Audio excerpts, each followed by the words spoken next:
War and Warriors Joan of Arc was released in 2004 by Enlight Software, who are probably most known for developing the Capitalism series. The story of how I discovered this game may be a case of divine intervention. Amazon recently had a digital game sale. I went to all the games that were on the sale and then sorted by popularity, and then brought myself to the final page, aka the least popular games in the sale. And there it was, staring me in the face. War and Warriors Joan of Arc for $3. Popularity isn't always necessarily the best gauge of quality, but will that hold true here? Let's take a look.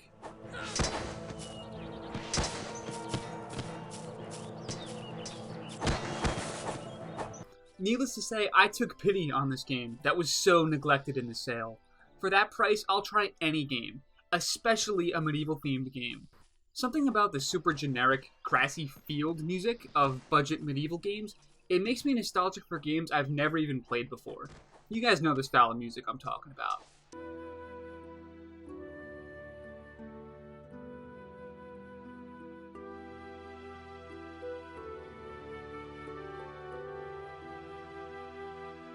Now, in full transparency, I would like to disclose that I did not finish this game. There are 8 missions, of which I played 5.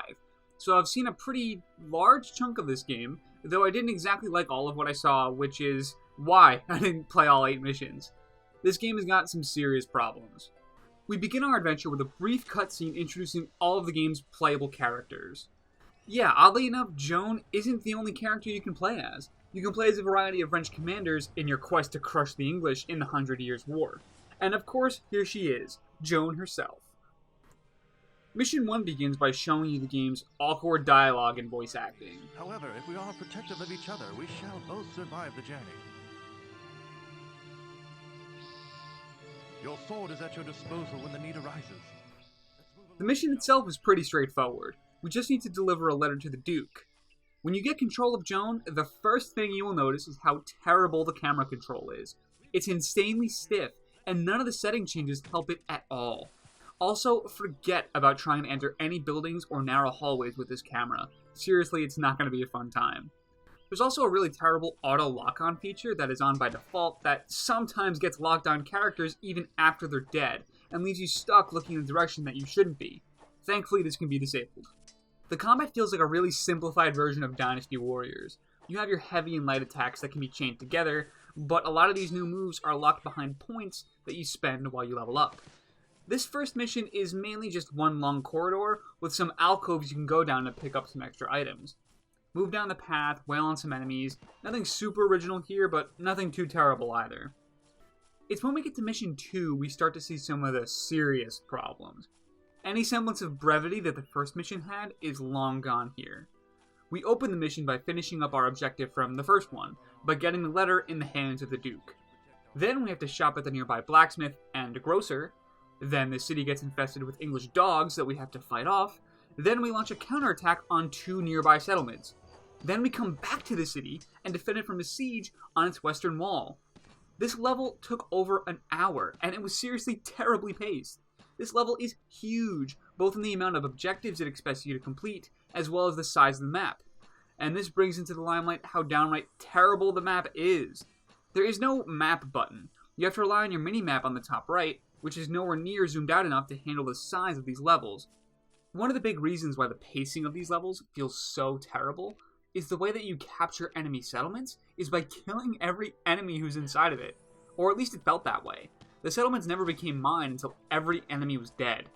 I wish there was a settlement boss, in some respect, that could be taken down to capture the whole thing. The biggest flaw, perhaps, that Mission 2 reveals is just how unfun it is to be attacked by all these enemies at once. The big problem is that every single attack that hits you will cause you to recoil backwards and interrupt your current attack animation. This includes any arrows that hit you. I found myself very frequently being surrounded by dudes, and unlike the super passive AI in Dynasty Warriors that just lets you steamroll over everything, I was constantly being knocked down. Words cannot describe how annoying this is. I'm not just some common rabble fighting here, I am Joan of freaking Arc. I want to smite my enemies with holy light, burn these invaders to the ground. You don't have to play as Joan exclusively though.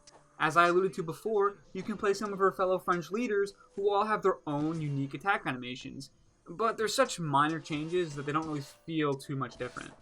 They all have different stat distributions as well. Joan is the most well-rounded fighter to begin with, but you can allocate her stats whenever you level up to shift her in a different direction. Jean de Metz has stats most befitting of a dedicated archer, but the archery mechanic in this game is an absolute afterthought. There's no animation or anything like that. You just go into first person mode and click on your enemies.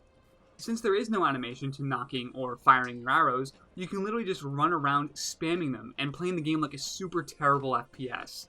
A special shout out has to be given to this game's horse controls, specifically the camera on horseback.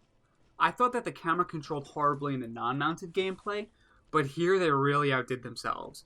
You don't have any direct camera control while on horseback. Instead, your camera will follow along with you in the direction you move your horse. For some reason, the horse turns left and right far more slowly than the camera. If you turn it in a direction, you're going to end up not facing forward by the time that you're finished. How on earth could something like this make it into the game? I refuse to believe a single person playtested this.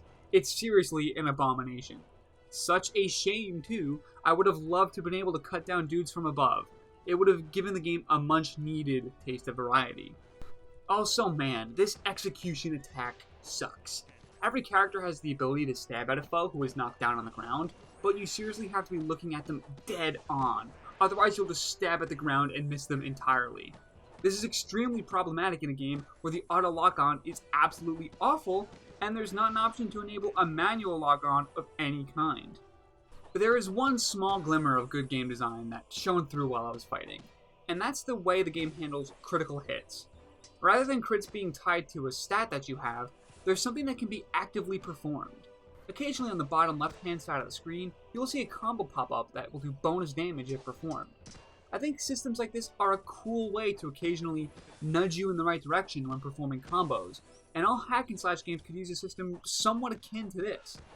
Yeah, here it isn't performed with a lot of grace or flavor, it's just a random assortment of buttons on the HUD, but I would love to see Dynasty Warriors attempt to tackle a system like this, maybe with a bit more professional execution. The terrible pacing I experienced in the second mission continues through the entirety of what I played, each level getting longer and longer and more exhaustive than the last. The fifth mission totally throws a curveball at you by introducing real-time strategy elements.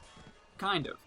They're really simple. It's more or less just another way of controlling your troops. From what I've played, there's no base management or anything like that. Just select all of your dudes and charge them at enemies. The RTS sections bring to light another one of the game's major issues, and that is how terrible the pathing is.